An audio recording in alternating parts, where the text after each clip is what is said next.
मेरा जन्मदिन है 4 तारीख जुलाई। कोई मुझे कह रहा है कि हम मिठाई बांटेंगे, कोई बोल रहे कि केक काटेंगे। अरे भाई, अपने एरिया में अपने लोगों को थोड़ा हेल्प कर दो।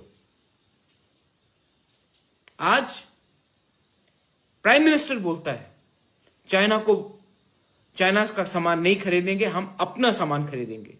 आप भी सोचो, हमारे कितने लोग हैं जो सब्जी, फल, बेरमा सामान बेचते हैं।